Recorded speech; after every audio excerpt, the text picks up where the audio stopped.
Japan is opening their doors for digital nomads. I'm the one that's pushing that we come here. Asia's leading backpacker hostel business. I know that you have competitors. The digital nomads have two main problems. What? 18 to 30-year-old demographic, so I'm a little old for it. Honestly, Sunday phone parties. Me too.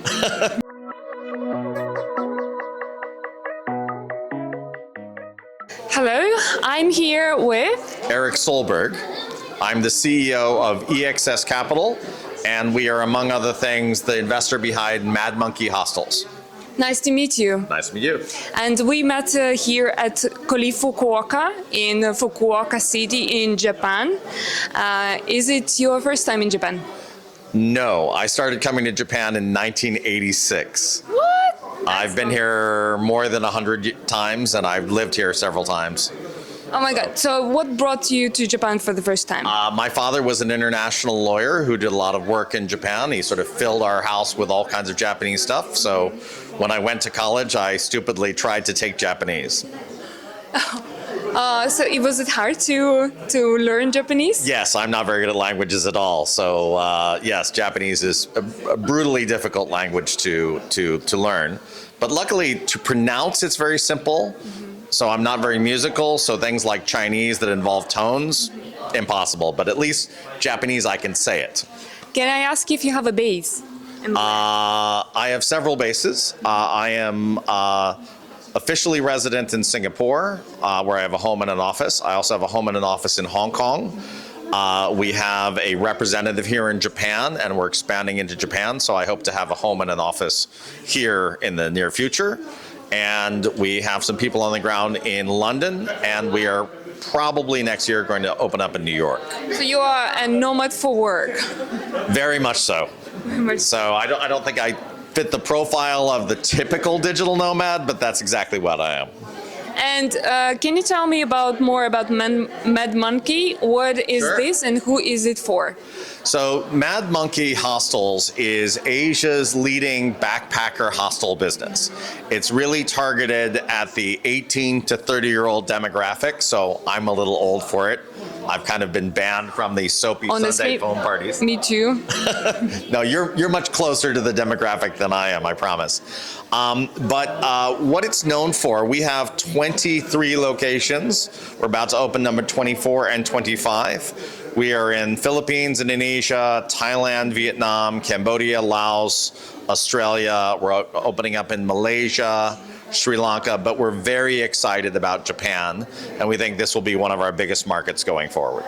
So Japan is opening their doors for digital nomads, which is happening first time ever in the history. Yes, it's a big change from when I came here in 1986. Yes, it's a big change, and you are planning also to have your hostels here in Japan, also because of that reason, because they're opening their doors. Or what is the main reason why you didn't have in Japan yet locations, and now you're going to open them up? Well, with or without the new Japanese regulatory policies, we would want to put our hostels in Japan because I think that, because I've been coming to Japan for almost 40 years, I can tell you that Japan has gone from one of the most challenging places in the world to travel if you didn't speak the local language to actually one of the most easy and joyous, right? The chikatetsu, the subway stations are now in English. Everybody has, translators. You can get around by taxi. You can pay by credit card. Japan is just much more tourist friendly than ever. And I think with that and with the cheap yen, people are finally waking up to what an amazing country and what an amazing tourist destination this is.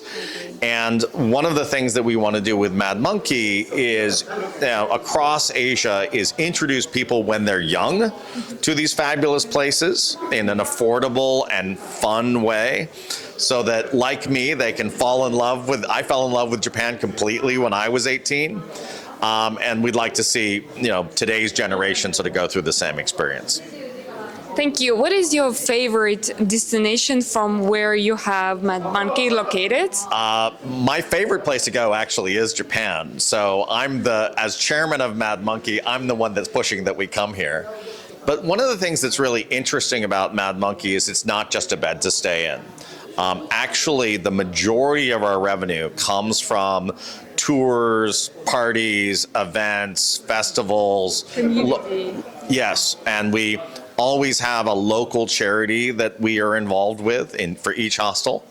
And we always have local activities. So it's about bringing people together in the community and then reaching out to the local community. So we always have lots of things like pub crawls and food tours. So my dream is a yakitori tour across, places like Fukuoka or Dotonbori in Osaka or etc. So I love that because one of the main key points for when you're a traveler or digital nomad is actually the community. Yes. And places like yours have to have this community feel, that a lot of activities to make people come and enter and connect with the culture like straight away. No, that's exactly right. I mean, what our research shows, and both the research that we've done broadly and the research that we've done with our own guests, is that the digital nomads have two main problems. One is integrating the types of services they need in one place. So some place to stay, some place to get their work done, some place to maybe work out, and then a place to socialize and meet each other. And then the second major issue that they have is loneliness. So, it's great to, have a dream that I'm going to work from the beach in Bali, or I'm going to work from, Fukuoka.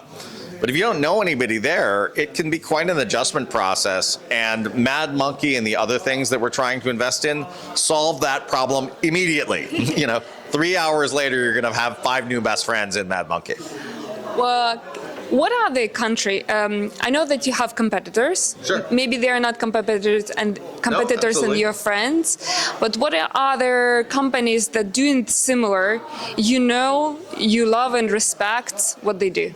Well, I mean, for example, we try to be friends with everybody in the community. So we like what Drifter and the Villages is doing down in Australia. We like what Wise Owl is doing here in Japan, or what Play & Co. is doing here in Japan.